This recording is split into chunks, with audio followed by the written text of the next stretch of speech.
Oi, eu sou Keila Salles e esse é o NeuroK Podcast, um podcast voltado a trabalhar temáticas referentes ao autismo, transtornos do neurodesenvolvimento, a neurodivergência como um todo. E hoje eu estou com uma família muito querida, né? Não só por mim, por muitas pessoas também. A Ana Ottobelli e o Ian Maciel, né? A Ana é administradora e mãe, né? E o Ian é engenheiro eletricista e pai, né, gente? E eles têm uma história muito legal pra contar pra vocês. E a primeira delas é que, como eu falei pra vocês lá no Instagram, enfim, a Ana também falou no Instagram dela, a gente selecionou algumas perguntas e muitos dos tópicos que vamos trabalhar hoje tem a ver com o que vocês pediram, tá? Sobre informações que vocês gostariam. A Ana, ela é TDAH e o Ian é TEA, nível 1 de suporte. E eu queria saber, assim, né? Eu e todo mundo, como que vocês se conheceram? Eu vou deixar ele contar, eu acho. Não, pode. A gente se conheceu numa micareta, sabe? Ok. Não foi no Folianópolis, que é o mais famoso daqui, mas foi no Folia 360. Os dois correndo atrás do trio. A gente adora. E ele tem dificuldade de interação social e já sabia disso, era muito tímido. Só que ele não tinha o diagnóstico. Ele fazia cartão de visita pra ele mesmo, na micareta, e espalhava pras menininhas. E eu fui uma delas. Muito criativo, hein? Usando a inteligência dele acima da média em próprio benefício. Não tinha só isso, tinha mais um... Fala. O que é, Ian? Conta aí. Do teu ponto de vista, o que é que tu viu? Não, é porque assim, eu vi um menino de longe, ele usou um negócio de LED que mexe e aparece, tipo, mexendo a luzinha de LED, forma alguma coisa, um leque, assim. Sim. Daí era o curtido, Facebook, sua linda. E daí falava, acho, o telefone dele, o Facebook, alguma coisa assim. E daí nisso, ao mesmo tempo que eu vi o menino de longe e achei ele criativo, veio um amigo dele e disse assim, esse daqui é o cartãozinho dele, quero te apresentar o meu amigo, não sei o quê. E eu ria, porque eu achei muito criativo, achei muito legal. A hora que ela riu, ela perdeu a guerra. Daí eu cumprimentei ele e tudo, né? Dei parabéns pela criatividade, o cartãozinho, muito legal. Ele colocou um pedaço da música de um dos cantores que estavam tocando na micareta. Foi bem legal. Tinha o Facebook e o telefone dele, bem... Na época nem tinha o WhatsApp, né? Acho que não. Acho que não. E eu nem tinha Facebook, eu nem usava, assim. Daí eu dei oi, cumprimentei tudo e segui atrás do trio, só que ele não me largou. Ele ficou no meu pé, daí eu disse, meu Deus, o segurino vai sair do meu... E ele foi indo atrás do trio, porque o trio ficava girando, assim, e a gente ia atrás e ele não largou mais de mim. Daí não me largou, até hoje. Até hoje. Mas eu ficava pensando, o que esse novinho quer comigo? Porque ele é 4 anos e meio mais novo do que eu. Eu pensei, meu Deus, o que esse novinho quer? Não sei o quê. Até tentei dar um chutezinho nele, assim, né? Mas não rolou. Mas ele grudou e grudou. Aí, tamo aqui, né? Ai, que lindo. Até hoje. Uma história linda, com filhos lindos, né? Sim, filhos lindos. Mas interessante, né, Ana, que nos conhecemos em consultório. Inicialmente para avaliar os seus dois pequenos, né? Sim. Seus dois filhos. E até então a gente não sabia exatamente o que eles tinham, se trouxe alguns sintomas, né? Vieram encaminhados pela neuropediatra para uma avaliação.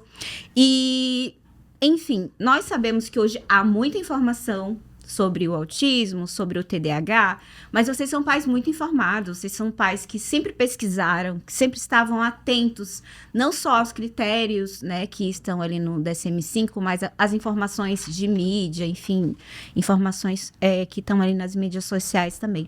Mas o que vocês, no dia a dia, perceberam de dificuldade, que ligaram, acenderam a bandeira de alerta ali, não, a gente realmente precisa investigar isso melhor, não tá adequado, né? Mesmo tendo dois, são muito diferentes.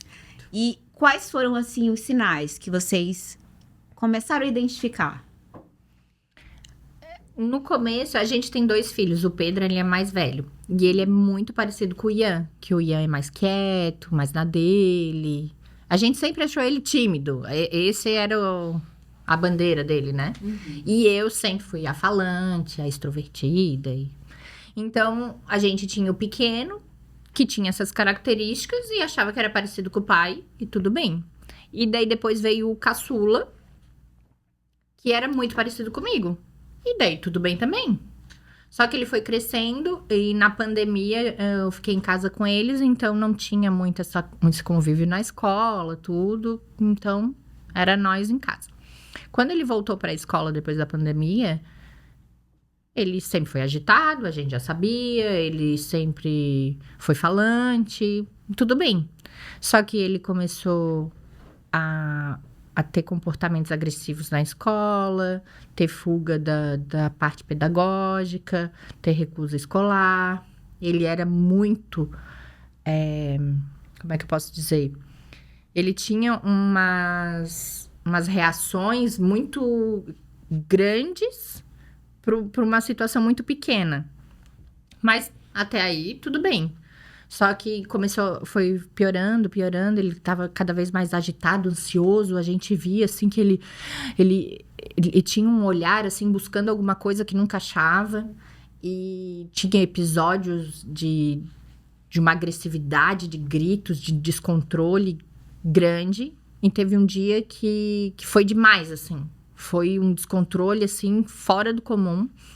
Daí eu disse pra ele, meu amor, tem alguma coisa errada contigo? O que tá te incomodando? Me fala pra eu poder te ajudar, porque eu tô percebendo que tem alguma coisa que tá te incomodando. Daí ele falou, mãe, eu não consigo escovar o dente, eu não consigo correr, a minha cabeça não deixa eu fazer as coisas, a minha cabeça não deixa. Daí eu disse assim, olha, eu não sei o que eu tenho que fazer pra te ajudar, mas eu vou buscar. E eu nunca tinha escutado nada de... Ele tava com quantos anos, né? Ele tinha 4. Olha que curioso, né? Pode, desculpa. Não, mas uma criança de 4 anos falar alguma coisa na minha cabeça. É impressionante como ele já se percebia dessa forma, né? Mesmo não conseguindo explicar. Eu acho que ela pulou um pouco algumas etapas, porque antes ela vinha, o que a gente tá fazendo de errado? A gente não tá dando atenção, eu sou uma mãe ruim, e toda aquela volta, e toda semana a mesma coisa. Até que chegou o aniversário dele, de 4 anos, e ficou muito claro naquele aniversário que ele tava ansioso por aquela festa, ele queria aquela festa, e quando as pessoas começaram a chegar, ele foi ficando mais ansioso, e pior, mais agressivo. Tudo aquilo que ela descreveu naquele dia tava terrível. E todo mundo olhava assim, meu Deus, ele precisa de ajuda. Isso que ela contou depois aí, falar foi alguns dias depois, mas ali no aniversário a gente tinha certeza que estava relacionado com por ele estar ansioso pela festa de aniversário dele. Porque era uma coisa que ele estava esperando faz muito tempo e tudo aquilo ficou reforçado, assim, muito mais forte. É como se não coubesse dentro dele e tivesse saindo, assim, Ele não conseguiu gerenciar tanta emoção, tanta informação, as pessoas chegando, barulho, o que ele queria também acontecendo, né? Mas só que dava pra ver que era um acúmulo de coisas que ali explodiu, mas assim, ficou nítido que era um problema e que não era por causa da festa, entendeu? Só por causa da festa. Entendi. Porque poderia ser, tipo, eu vou casar, eu tô nervosa porque eu vou casar. Mas não é só nervosa porque eu vou casar. Tinha outras coisas, assim, que dava pra perceber que tava tendo um prejuízo pra ele. Daí, na época, eu não sabia nada. A única pessoa que me veio na cabeça foi a mãe de um amiguinho do filho mais velho, que é psicóloga de adulto. Que a gente tinha um contato, assim, de pais, né, da turminha. E eu disse assim, olha, o meu filho aconteceu isso, isso e isso. Ele me falou isso e eu não sei nem o que eu tenho que fazer. Porque eu não tenho noção. Daí ela disse assim, olha, tu tem que levar ele num neuropediatra. E eu não sabia o que era neuropediatra. Nunca tinha escutado falar. E daí eu comecei a pesquisar. Isso foi uma dificuldade, assim, porque tu não sabe nada disso. Eu nem sabia que tinha essa especialidade. Então, assim, achar um profissional que tu pudesse confiar pra ajudar teu filho. Então, daí nisso, a gente começou a colocar na internet neuropediatra, começou a colocar os sintomas dele no Google pra ver o que aparecia. Aparecia várias coisas. Tá pulando etapa. Calma. Só que o que acontecia? Quando a gente sabia do Heitor, a gente não sabia o nome de nada. Junto com isso, na nossa vida, aconteceram outras coisas que depois a gente juntou. Vai, fala a parte que depois a gente você juntou. vai complementando, isso. É porque em paralelo com isso, a gente sabia que tinha alguma coisa, não sabia o quê. Isso. E eu tava num happy hour com um cliente, num bar, e ele contando que tinha TDAH. Não sabia se eu dava meus pêsames, parabéns, o que eu falava pra ele. Só continua. Isso. Passou ali, no outro dia eu fui pesquisar, e aí sim, começando a pesquisar, eu comecei a ver um monte de meme, um monte de coisa no Instagram, e começou meio que furar a bolha, e eu comecei a mandar pra ela, olha só. Naquela semana ela tinha brigado comigo porque tinha deixado um lençol no banheiro do xixizado do Heitor, então, olha aqui.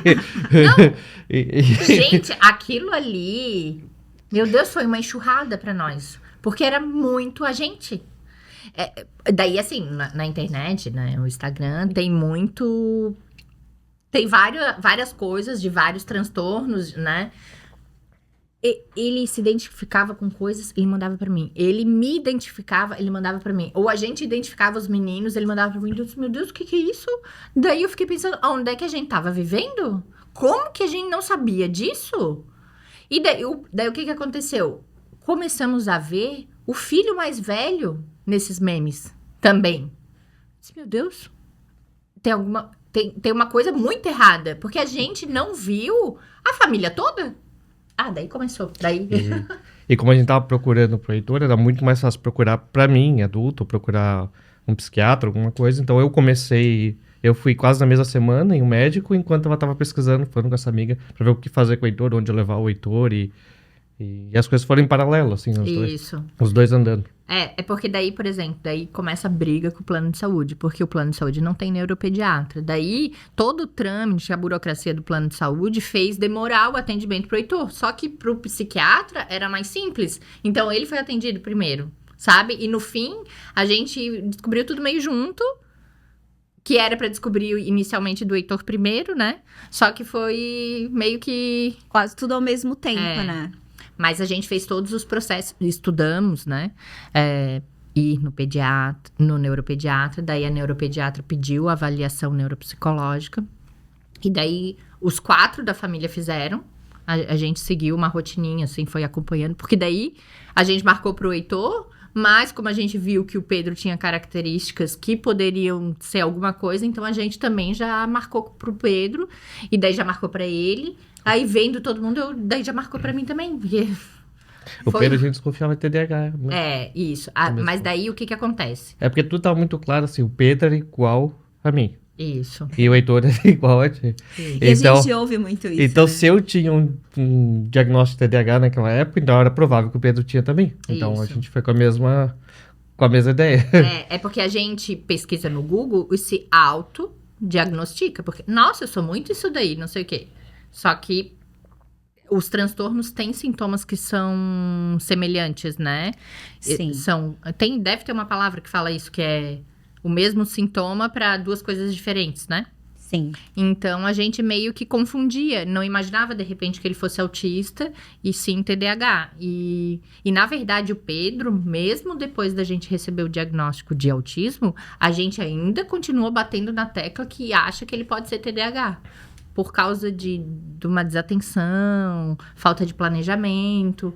Mas ainda não fechou, por exemplo, no DSM-5 o TDAH. Sim.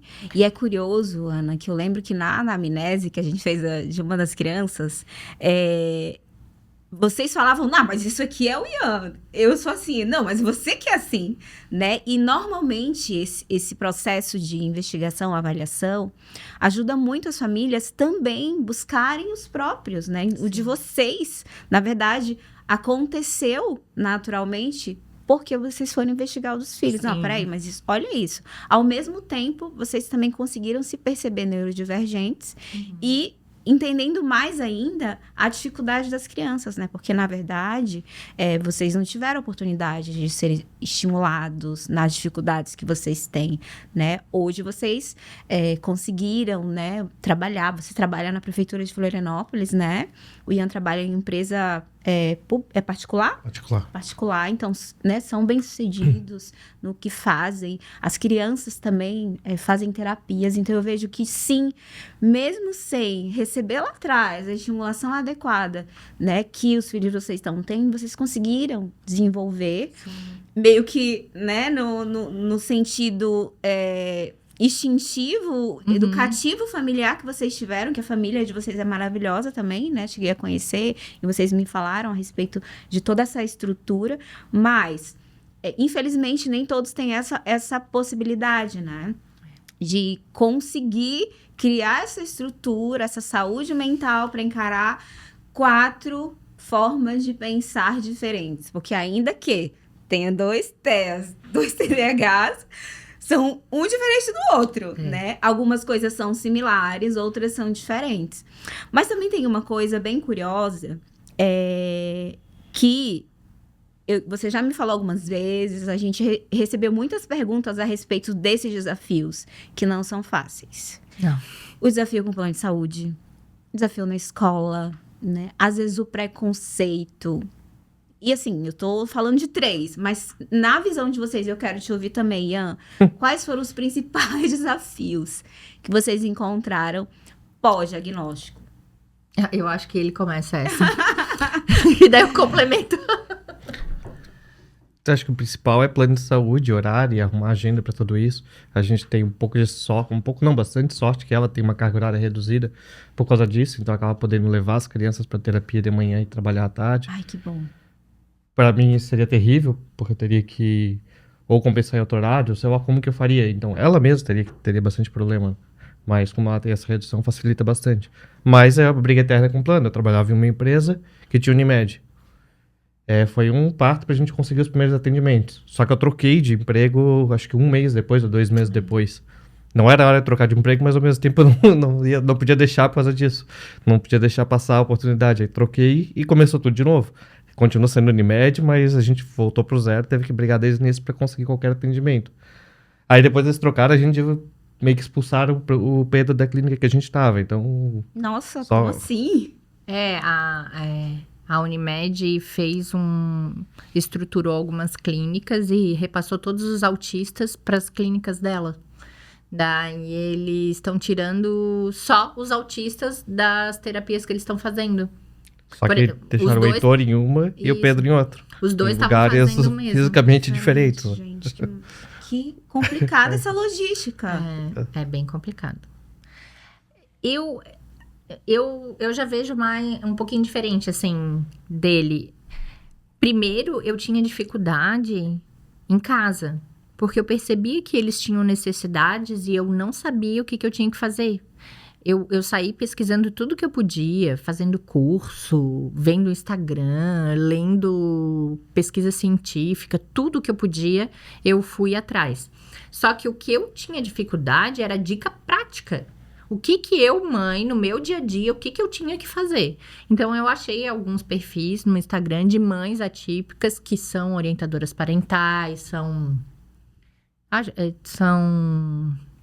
neuropsicopedagogas, eu acho, não me lembro, mas elas davam dicas práticas, e era isso que eu queria, porque não me importava qual que era o diagnóstico, não me importava se era autismo, se era TDAH, não me importava, o que me importava era qual a necessidade que eles tinham e que eu precisava ajudar. Porque realmente não importa o diagnóstico. Eu quero ajudar o meu filho na dificuldade que ele tem. Sim. E até isso a gente aborda com os meninos. A gente falou o nome. O Heitor não entende muito, porque agora ele tem 5 anos. Ele fala TDAH, mas ele nem entende muito. O Pedro já foi uma barreira maior, assim, porque ele já é maiorzinho. Tem outros autistas na escola. Ele também teve a mentalidade, por exemplo, que a gente teve, porque eu achava que autista era só aquelas crianças que não falavam. Eu não sabia que existia... Clássico, né? Eu não sabia que existia autismo leve. Então, por exemplo, o Pedro, ele não queria aceitar que ele era autista, porque ele não era igual o amiguinho que não falava, por exemplo. Eu queria dizer que ele não queria não falar. Isso, ele achava que ele ia ficar assim. A gente teve que fazer todo um trabalho para mostrar para ele que existem várias pessoas diferentes, que não existe ninguém igual a ninguém, que todo mundo tem dificuldades, cada um do seu jeitinho. Então, hoje, a gente mais aborda que todo mundo tem dificuldade do que nomes, sabe? De autista, TDAH, apesar de que ele fala, ele se aceita, ele quis que a gente colasse o adesivo no carro, ele usa, às vezes, aquela pulseirinha com os quebra-cabeças e tal, então a gente deixa ele super à vontade, mas o que a gente aborda sempre são dificuldades, né? E era essa dificuldade que eu queria ajudar. Eu, graças a Deus, sou funcionária pública e tenho essa opção, mas eu fico pensando nas famílias que não têm, que é horrível. Eu acho ótimo que tem empresas que disponibilizam home office, porque eu vejo na clínica muita gente trazendo os filhos e trabalhando lá. Sim. É um rebolation, assim, que a gente não consegue administrar toda a logística, porque tu tem que cuidar da casa. Todas as coisas normais tu tem que fazer. Cuidar da casa, trabalhar, pagar conta, limpar, roupa, tênis, levar no médico, no dentista. Só que fora isso, a gente tem uma carga muito grande, uma demanda muito grande com as crianças por causa da neurodivergência. Então, gente, a briga com o plano de saúde é muito desgastante. A gente tem que ficar levando na terapia e buscando. No começo, quando a gente não tinha um diagnóstico, eu chegava atrasada no trabalho, porque eu tinha os horários, eu tinha que cumprir uma carga horária de 8 horas por dia. E, graças a Deus, os meus superiores compreenderam a situação e flexibilizaram. Tive que pagar a hora, mas eu fico pensando nas pessoas que não têm essa flexibilidade, que não têm esse acesso. Eu tentei pelo SUS também a fazer o diagnóstico, que como eu não sabia, né? Eu tentei por todos os lados, porque eu achei que a Unimed poderia demorar, então eu tentei pelo SUS também. Não consegue pelo SUS, chegou o médico da saúde da família, daí depois atendida por uma pediatra, e ela disse assim, aqui tem uma relação de psicólogos, de atendimentos sociais, e eu, tá, e aí? Daí fica ligando, vai para uma fila de espera, eu disse assim, e terapia, e acompanhamento, e não tem nada. A pessoa do SUS, que depende só do SUS, que não tem plano de saúde, não consegue. Então, o desafio da família típica, meu Deus, ele é enorme, depende muito da situação, né? Mas ele é enorme. Quem depende só do SUS mesmo, meu Deus. Até por isso que eu me empenho no meu Instagram para passar dicas práticas para as famílias, justamente por isso, porque é desesperador tu querer ajudar o teu filho e não saber como. Não ter um caminho, não saber por onde começar, né? Isso. Tu precisa saber assim, ele teve essa atitude, o que eu tenho que fazer? E até nós, por exemplo, a gente sabendo da nossa neurodivergência, ele me chamava de reclamona. Deus, tu só reclama que não sei o que. Daí ele começou a perceber que não era que eu era reclamona, era que ele era meio enroladinho. Daí agora facilitou, assim, a nossa relação, assim, tem uma empatia maior, né? Tem uma compreensão. Ele disse assim... Quer dizer que sempre faltou empatia pelo teu lado. Pelo teu também, né? Calma. Vou passar o número de uma psicóloga. Tá gravado, já falou aqui. Faz terapias de casal pra vocês cuidarem dessas coisinhas. Mas, gente, realmente, brincadeiras à parte, de fato, não é simples, não é fácil. Né? Cada família tem uma realidade semelhante no que se trata de desafios. Mas eu percebo que há muita parceria, né, entre vocês dois. Há muito acolhimento no sentido de o que a gente vai fazer, né? Mesmo que cada um pense diferente. E eu acredito também, Ana, que precisa de um planejamento e uma organização muito grande, né? Porque nós sabemos que, independente se são TDAHs ou autistas, crianças, de maneira geral, precisam de uma estrutura, precisam de rotina, precisam de horário para dormir, precisam de uma rotina visual, né? Que é o que a gente sempre fala, independente da área. A criança precisa saber o que ela vai fazer ou não, até para reduzir a ansiedade delas, né? Algumas pessoas acham, mas ele é verbal, ele não precisa de uma rotina visual. E eu bato sempre na tecla, gente, não é porque ele é verbal que ele não precisa ser apresentado do que ele vai fazer durante o dia. A gente não precisa saber o que vai fazer, se vai no médico, se vai pra escola. Por que ele, só porque são crianças, também não precisam, né? Ou não, vai e a gente tá indo e a criança chega... Aí, o que eu vou fazer aqui? Eu conversei com uma mãe até essa semana, e a primeira consulta, aí eu falei, nossa, tudo bem? Aí ele me olhou assim, falei, sua mãe falou que você vinha aqui comigo? Aí ele, não. Eu falei, nossa.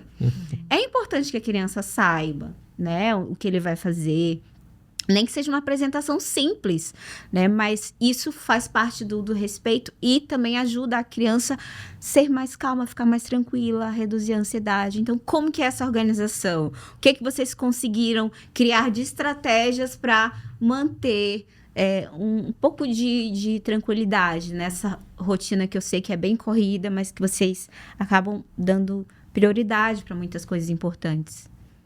Quem quer começar? Fala.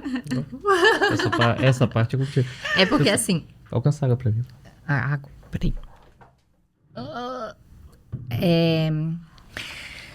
Eu sempre fui meio controladora. Daí eu queria dar conta de tudo. Só que a gente não consegue dar conta de tudo. E daí, vendo o diagnóstico, a neurodivergência, a gente começa a se acolher mais e perceber que a gente tem que se ajudar. Perfeito. E eu vi que eu queria muito ajudar as crianças, eu queria muito que a nossa família desse tudo certo, mas eu percebi que eu tinha que me cuidar primeiro. Então, no começo, eu fui esbaforida tentando ajudar tudo, e daí eu vi que eu ia cair. Então, eu parei e comecei a me priorizar para eu estar inteira para as crianças. Então, a gente dividiu muitas coisas. Por exemplo, assim, não adianta eu ficar passando horrores de coisa da terapia para ele ou para a escola, se é eu que levo. Se sou eu que tô com as crianças. Então, a gente dividiu, por exemplo, ele trabalha em home office, toda a parte de casa é com ele. Ele recebe a faxineira, ele que cuida da comida. A gente chega em casa, a comida tá pronta porque ele fez. Eu cuido de toda a parte da terapia, da demanda da escola, de trabalho, de festinha, coisas que tem que levar para a escola, essa logística. Então, a gente dividiu. Toda a parte de médico, agendamento, coisa da Unimed, é comigo. Daí, agora deu esse problema da Unimed tirar o Pedro, a gente teve que abrir um processo judicial. Isso é tudo comigo. Porque como eu tô ali dia a dia... Não adianta eu passar para ele uma coisa que ele não vai conseguir acompanhar. Então, ele cuida da manutenção da casa, da comida. E, por exemplo, se a gente vai viajar, organiza essas coisas, paga as contas. Isso tudo é com ele. Então, essa divisão... Quando eu não esqueço. É quando ele não esquece, isso é difícil, assim, mas a gente usa bastante agenda. Então, uma estratégia.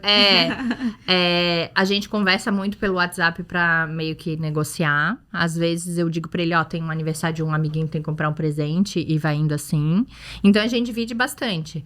E também tem uma parceria, assim, por exemplo, chega em casa, tem que ter um momentinho dele com as crianças, porque eu tô mais com elas, pego o trânsito, não sei o quê. Tem que ter o momento dele, tem que ter o meu momento. Então, a gente dividiu. Ele tem um exercício físico um dia, só ele. Eu tenho um exercício físico um dia, só eu. Ele sugeriu que eu fizesse jogasse vôlei com ele um dia que ele jogava. Então, tem o momento do casal.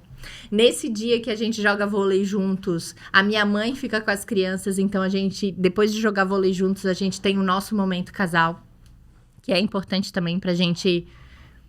É porque, assim, tu fica muito nessa função de atender as demandas da casa, das crianças, do trabalho. E o casal, cadê o casal? Desaparece. E não dá pra desaparecer, porque vira uma bola de neve. A gente começa a brigar por coisas bobas. Mas a gente tem que fortalecer isso, né? Tem que começar da base. Sim. Então, essa base pra nós é muito importante, porque a gente... Nem que seja pra não falar nada. Mas só ter uma conversa sem interrupção é muito engraçado, assim. esse negócio do vôlei também, eu não sabia. Mas o TDAH fez eu sempre não acreditar em mim. Eu não sou boa, eu não consigo, eu não quero nem tentar. E ele, sabendo disso, ele me incentivou. Não tô dizendo que eu sou boa, eu sou péssima ainda. Mas assim, ele me incentivou e isso é muito importante. Porque ele torce por mim, ele me dá dicas e eu tô me esforçando. Eu tô mostrando que eu não vou ficar aceitando que essa... Como é que fala? Habilidade? Não, eu mesmo tô Como a tua mãe dizia, vai deixar isso te dominar. Eu tô me sabotando, auto-sabotando, entendeu? Daí, ele me incentiva e é bom porque daí a gente vai construindo isso juntos, né? Então, a gente consegue ter esse momento casal, a gente consegue ter essa parceria, tipo, eu dou banho nas crianças hoje, tu faz elas dormirem.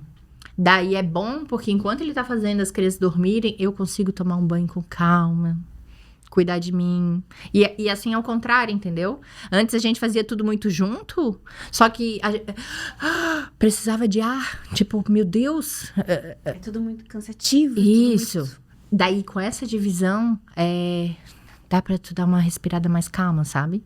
Então, isso eu acho que dessa forma, claro que cada família tem o seu jeito, né? Mas dessa forma funcionou pra gente. Essa divisão de tarefas, essa parceria, porque eu também vejo, tem muitos homens que não aceitam o diagnóstico da criança, muitos homens que abandonam a mãe e deixam ela com a criança, e daí eu fico pensando, meu Deus, ainda bem que ele aceita, ainda bem que a gente... Por exemplo, quando eu falava, o que a gente tá fazendo de errado, ele dizia pra mim, Ana, a gente não tá fazendo nada de errado, mas eu sentia uma culpa, eu disse, meu Deus, tem alguma coisa errada, porque a gente tá fazendo errado, porque eu não sabia o que a gente tinha, né? Depois ele disse assim, viu, não era nossa culpa. Tinha uma parceria ali. Eu disse assim, Ian, a gente tem que buscar alguma coisa. Ele não discutia comigo. Ele disse assim, não, se tu acha que a gente tem que buscar, a gente tem que buscar. Às vezes ele me acha exagerado. Eu sei que ele acha. Mas ele tá ali pra mim. Eu não te acho, tu é. Mas eu digo assim que, por mais... Por exemplo, esse negócio de mudar da escola, que a gente mudou a escola do Heitor. Eu me incomodava muito, eu dizia assim, Ian, tem alguma coisa errada. Porque às vezes eu falava mais com as crianças e eu só passava a informação para ele. Mas ter esse apoio, ele dizia assim, não, então vamos ver uma outra escola. É muito importante, sabe? Porque senão parece assim que tu tá fazendo as escolhas sozinha e tá errando sozinha, né? E assim, não, ele é o pai, eu sou a mãe, a gente quer o bem dos nossos filhos e a gente tá fazendo isso juntos.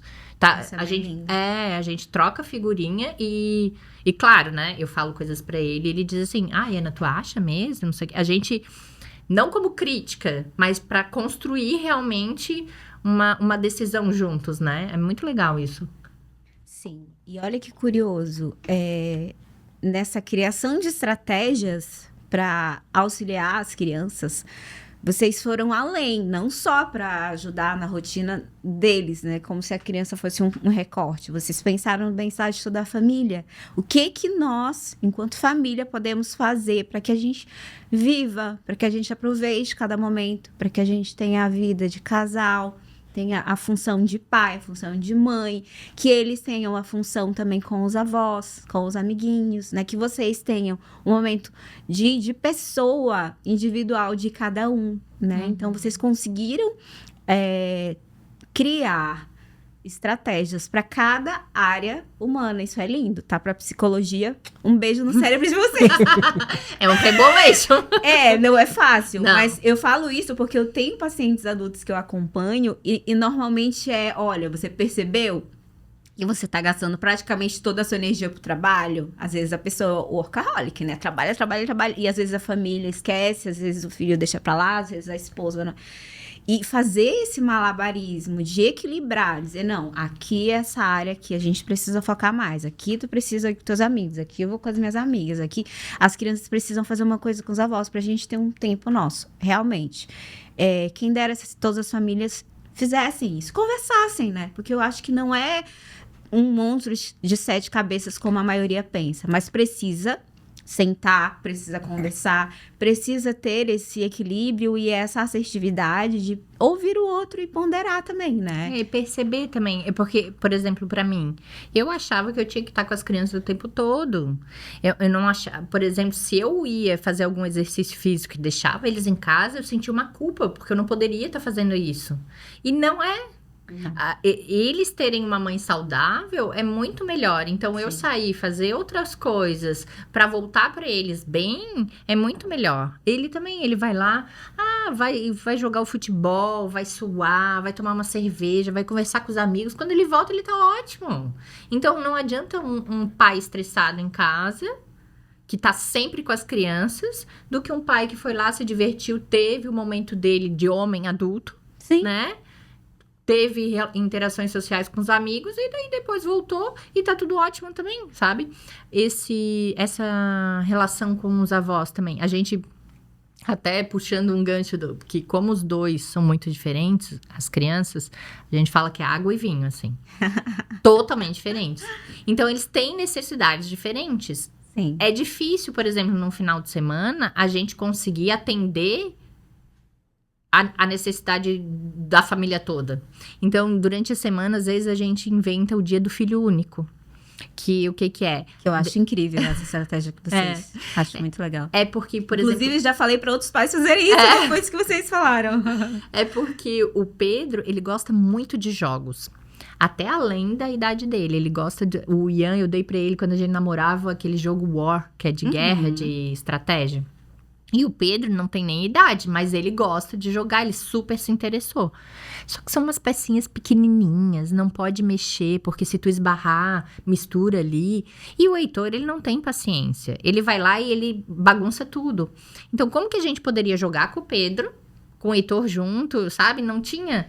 Então, no dia do filho único, vai lá pra avó, o Heitor, e o Pedro fica só com a gente e a gente joga o War com ele.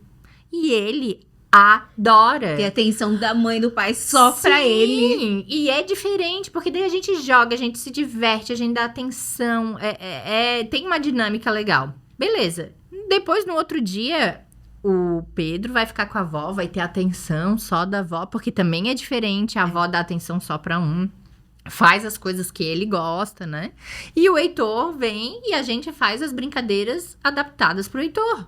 Nossa, isso daí pra eles... No começo eles tinham uma resistência, porque tipo... Ai, o Heitor vai pra avó. Quando que eu vou? Sabe? Tinha uma cobrança, mas é porque eles não tinham entendido a dinâmica. Depois que eles entenderam, eles viram a qualidade do tempo, da atenção. Nossa, eles adoram. Eles Ficam adoram. ansiosos esperando o dia do filho único. Isso mesmo.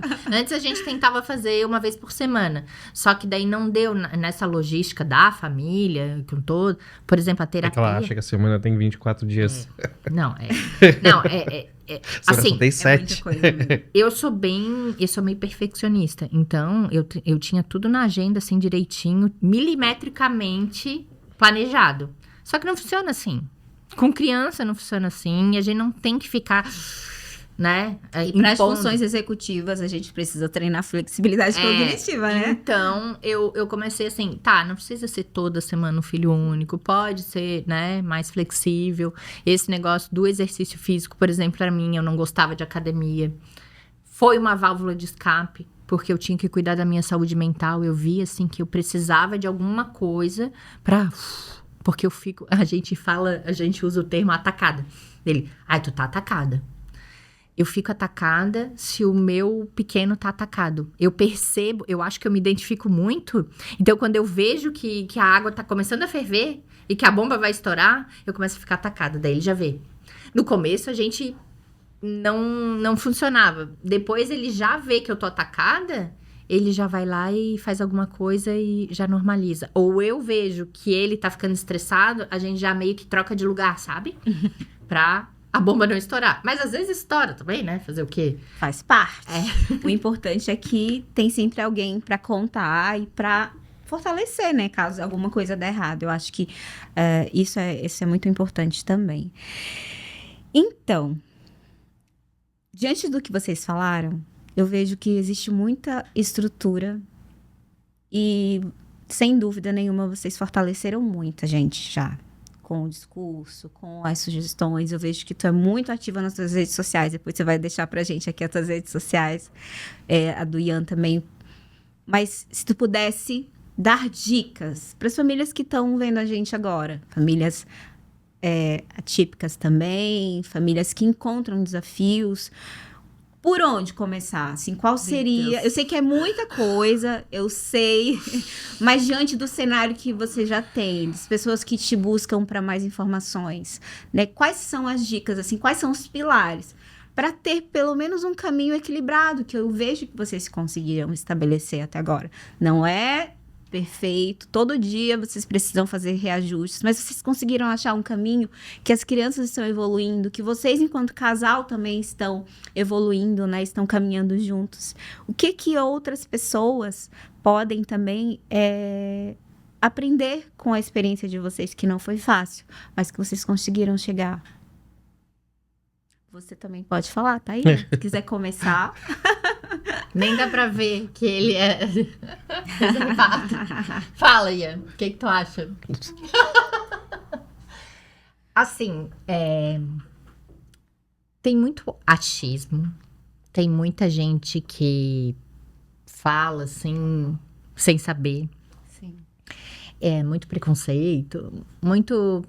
A minha mãe, por exemplo, ela ficou muito tempo, assim, resistindo, sabe? Tipo, que eles tinham alguma coisa. E tem muito dessa coisa, assim... Ai, eu sou e sobrevivi, né? Essas frasezinhas que todo mundo fala. Mas eu acho que o que... Capacitistas, né? Eu acho que... Até teve uma amiga minha que disse assim... Ai, mas o que a criança tem importa. Porque eu falo que não importa, né? Eu acho que...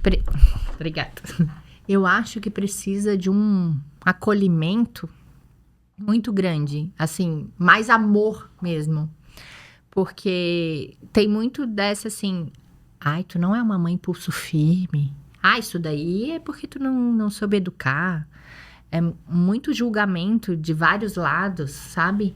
E a gente tem que meio que cerrar os ouvidos para isso. Porque... Não importa a opinião dos outros, importa você, a sua família, o seu dia a dia.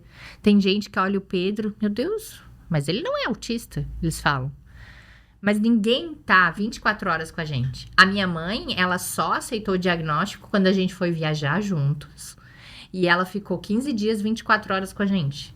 Daí ela aceitou, porque daí ela viu o que era. Uhum. Ninguém vê na rede social, ninguém vê na escola, ninguém vê em encontros o que é uma vida com uma criança típica 24 horas.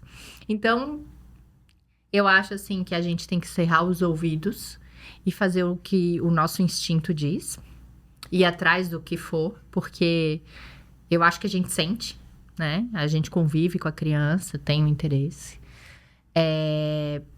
Eu acho que deve ser desesperador para quem não tem acesso a plano de saúde, mas eu também acredito que muito a gente consegue fazer em casa, muito. Eu sempre tive um jeito meio... Eu gosto de fazer coisa de artesanato, reciclagem, então eu sempre fazia muito isso.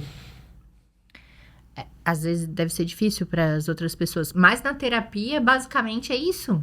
Se brinca com as crianças, todo mundo diz assim, ai, mas ele só fica brincando, eu vou gastar uma fortuna, não sei o quê.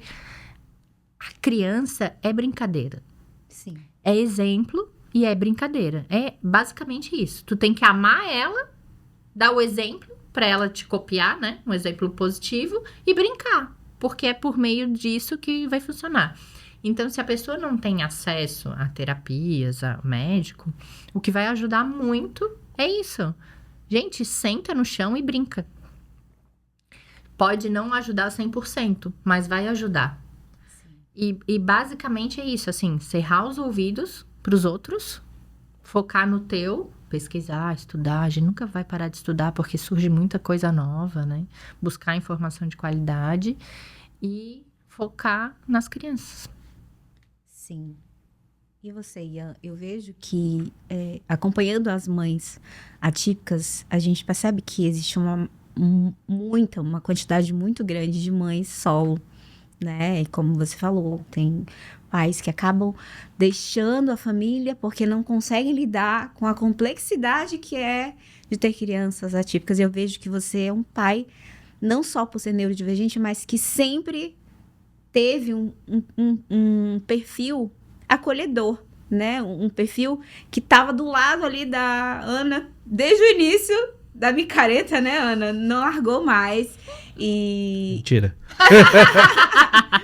E assim, o que você poderia dizer para os pais que estão vendo a gente, para as mães, né, solo também, que enfrentam esse desafio? Porque eu sei que também não é fácil para você, né? Não foi fácil inicialmente esse diagnóstico. A Ana falou que teve aí uma desconfiança. Será que é? Será que não é? Será que realmente não é só da personalidade, né? Como que foi para você esse diagnóstico? E como é para você ser esse pai também? Eu acho que o diagnóstico não vi um problema no diagnóstico, alguma coisa. Eu lembro quando a gente teve diagnóstico, a gente tava até rindo, assim, de algumas coisas. Não tava preocupado com aquilo com o nome que tá escrito ou não. A gente tava mais preocupado em ter certeza se a gente tá dando as informações certas. Porque, no fim, é a gente que tá falando. Então, é muito fácil a gente tendenciar para um lado ou não. Sim. Porque, sei lá, a pergunta básica de TDAH, né? Derruba muitas coisas? Todo mundo derruba, mas quanto que é? Todo mundo vai derrubar as coisas em algum momento, mas eu saber julgar se é muito ou não é onde fica a dúvida se a gente tá respondendo certo as coisas. E eu com certeza não faria metade do que ela fez, nem de briga com o plano de saúde, nem de ir atrás, nem de levar em tantas clínicas, em tantos lugares, toda manobra, assim, eu não ia ter, não sei se é força ou se é paciência, não sei, eu não ia conseguir fazer tudo isso. Mas, se tu faz, eu te dou todo apoio, sei lá, como é que eu posso, não sei como que eu posso ajudar, mas eu não ia ter paciência para ficar agendando médico e indo atrás, são muitas coisas para fazer, é uma carga muito grande, não só da carga horária daquilo lá, mas de ficar resolvendo o problema, que não é o agendar e chegar na consulta, né, o antes da consulta, até para descobrir aonde levar é um problema, que muitas vezes é uma das barreiras pra gente começar, porque a gente não conhece ninguém, a gente não sabe nem por onde ir, né? Que foi onde a amiga dela ajudou um pouquinho. Não indicando uma pessoa, mas indicando o caminho, né? Aí eu saí pesquisando tudo. Meu Deus, eu pesquisei terapeuta, neuropsicóloga, neuropediatra, tudo. Nossa E a gente teve algumas experiências ruins no caminho. Então, e ela foi lá e refez o que a gente já tinha feito, que também é outra coisa que provavelmente eu não ia refazer. Eu ia provavelmente me acomodar na primeira resposta, A gente fez 2 avaliações neuropsicológicas com o Heitor. Uma eu não gostei. A neuropsicóloga deixou ele fugir do consultório.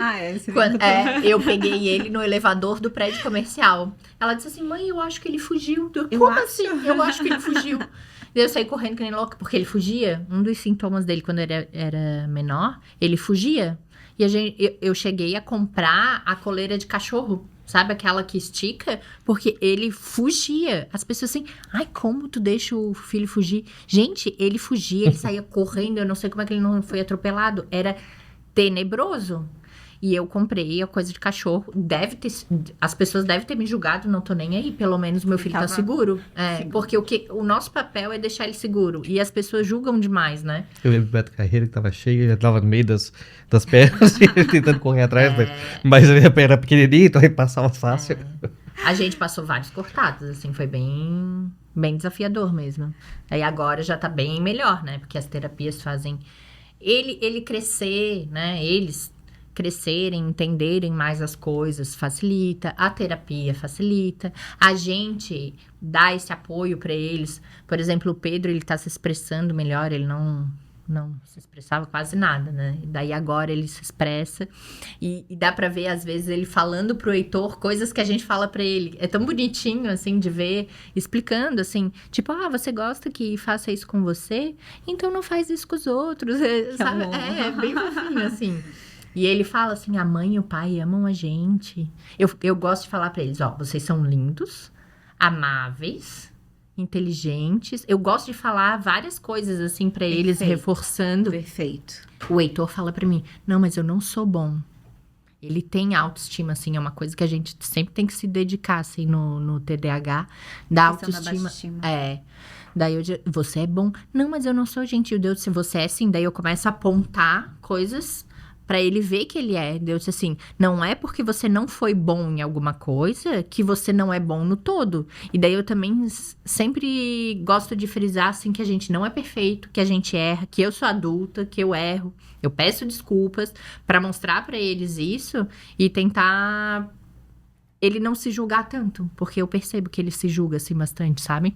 Sim, mas você sabe que enfim, essas questões relacionadas à autoestima, tanto no TEA quanto no TDAH, tem referência a esses sintomas externalizantes e internalizantes, né? Então, acaba que existe uma regra social.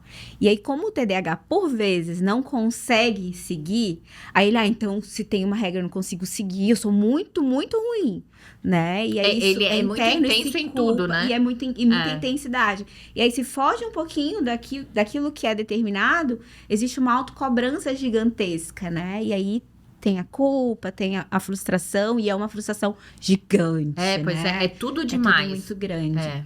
Mas assim, gente, fica claro, sem dúvidas nenhuma, que vocês estão conseguindo levar aí 2 pequenas joias num caminho que não é simples, que não é fácil, que todos os dias tem um desafio novo. Sim. Mas que vocês têm um ao outro, né, para ajudar nesse caminho. E, sem dúvidas nenhuma, vão ajudar outras famílias também com a experiência de vocês. E eu queria muito agradecer. Ai, a gente ficaria aqui mais 2 horas falando. Com certeza. Não, teve várias perguntas no Instagram. Pode deixar que eu respondo lá também. Porque eu sei que, né, tem o Sim, mas tem alguma que você acha bem interessante? Já para responder aqui pra gente também, antes da gente finalizar? Nossa, e uma coisa que eu acho bem desafiadora. Porque as crianças passam muito tempo na escola. E os professores, eu sei que na grade curricular deles, a formação deles é uma pincelada sobre a educação inclusiva. Sim, e o professor, ele tem um papel, gente, fundamental, porque nas avaliações, quando a gente vai buscar um diagnóstico, tem a visão da escola, a visão do professor. Sim. Então, ele é muito importante. Sim. Eu digo que o professor é como se fosse o pai e a mãe, só que dentro da escola. E as crianças ficam muito tempo na escola, Muito né? tempo. Então, aprendem assim, muito. O professor, ele, infelizmente, não tem isso na grade curricular, mas eu acho que eles tinham que estudar muito mais a fundo o neurodesenvolvimento para poder observar. Porque, por exemplo, o Pedro, talvez a gente tivesse o diagnóstico antes, se o professor tivesse mais formação nisso, sabe? Devia ter um foco maior na formação dos professores para isso, para eles perceberem, porque eles trabalham com isso, eles trabalham com as crianças e eles conseguem identificar várias coisas, sabe? Que de repente o pai de primeira viagem não sabe, até a gente tomar conhecimento disso. E o professor ali na escola tem uma demanda diferente que consegue perceber, sabe? Mas é uma pena, porque eles não têm essa formação, eles acabam, uns se interessam e vão atrás por conta, e daí conseguem ajudar, outros não. E também, o trabalho deles, se eles buscarem essa informação, vai melhorar, porque a criança, se ela for acolhida, se ela for compreendida, vai ser muito mais fácil dele trabalhar com ela no dia a dia, do que ele ignorar o que está acontecendo e, de repente, ter uma cobrança maior na criança que vai ficar mais agressiva. Sim. Que vai dificultar o trabalho dele, né? E essa questão desse olhar cuidadoso nas escolas é importante até para adaptar a necessidade da criança àquela matéria, àquela atividade. Então, por exemplo, Pedro, eu conheço o Pedro, ele é uma criança muito inteligente. Então, às vezes, os professores, por a criança ser muito inteligente, eles acham que ela não precisa de um cuidado melhor ou maior, que talvez ele tenha entendido tudo, só porque ele realmente tem um QI acima da média. Às vezes, ele precisa de uma atenção maior para uma atividade específica, né? Ou precisa de uma dica visual para alguma situação, ou precisa que abaixe e fale com ele, olha, a gente vai fazer tal e tal situação, né? Então, assim, é importante que de fato, as escolas investissem nisso, né? Tanto as públicas quanto as particulares, porque as crianças são diferentes. E não é porque ela tem uma limitação ou uma habilidade que os professores vão agir da mesma forma. Né? E os pais também não aceitar. Por exemplo, hoje os meninos estudam cada um numa escola diferente. Por quê? Porque tu tem que perceber a necessidade do teu filho e ouvir a escutativa, assim, sabe? Porque eles dependem só da gente. Sim. Tu é o salvador, tu é o 190 do teu filho. Então, eu não posso deixar ele me falando que tem alguma coisa errada e eu não fazer nada. Eu sempre digo pra ele, fala qual é o problema pra eu tentar te ajudar. E chegou num ponto que a gente percebeu que a escola não estava fazendo bem pro Heitor, não estava adaptando para as necessidades dele, não estava acolhendo, ele estava triste, ele estava com recusa escolar. Ele dizia, mãe, essa escola não é pra mim. Ele consegue... Ele falou exatamente isso? Isso, ele falou pra mim. Que mãe, essa escola não é... Pois é, ele consegue se expressar muito. Então, hoje, a gente se rala com a logística de levar eles em escolas diferentes, mas a gente tem esse olhar de que eles são pessoas diferentes, que têm necessidades diferentes, então a gente tá dando o suporte que eles precisam. É mais difícil, com certeza, é bem mais difícil. Mas, pelo menos, eles estão mais felizes e mais assistidos, sabe? Perfeito. Gente, obrigada mais uma vez. Obrigada. Deixa as redes sociais para o pessoal seguir vocês. @Ana Otobelli, com 2 T's e 1 L no Instagram. Daí tem no YouTube também. Eu fui gravando... Todo esse passo a passo da descoberta, do diagnóstico, era meio que um desabafo, assim. Eu colocava no carro o celular e começava a dirigir e falava, hoje a gente fez isso, hoje a gente fez isso. Porque legal. Eu queria registrar. E daí eu fui colocando tudo no YouTube. Porque eu pensei assim, se outras pessoas não sabem o que é isso, pelo menos vão ter alguma referência. Alguém que passou por isso também, pra poder tentar ajudar de alguma forma. E no YouTube é o mesmo? É o mesmo. Ana Otobelli. Gente, sigam. E ela é bem ativa. Ela responde caixinhas, ela fala, ela conta o dia a dia. Ele é low profile, mas ele não gosta muito. Mas ela ajuda muita gente, né? Isso que é importante, ajudar, sim. E, Ian, suas redes? A minha ninguém vai achar nada lá, mas só seguir a dela. O meu é Ian Maciel. Mas ela tá sempre nas redes, ele tá sempre nas redes da Ana. O meu é Ian Maciel, mas é fechado, ninguém vai ver nada. O dele é fechado, Provavelmente a última publicação deve fazer mais de um ano. Eu gosto de publicar, tanto no Stories quanto no feed, coisas que a gente faz com a criança pra dar ideia. Eu sou meio... Claro que a gente viaja, leva em parque, né? Mas eu gosto muito, assim, de pé descalço, de natureza, de trabalhar com papelão, com coisas, assim, acessíveis, para dar exemplo para pessoas que também não têm acesso a plano de saúde, terapia, coisas assim, para tentar ajudar a maioria, né? E com o nosso exemplo, assim, em casa. E com certeza você ajudou. E vai continuar ajudando muitas famílias aqui. Isso mesmo. Digamos que seja a minha missão, né? Não sei se é, mas se eu puder ajudar, esse é o objetivo. Se você tinha dúvidas, sim. Então, muito obrigada. Até a próxima. Tchau, tchau, pessoal. Até o próximo episódio.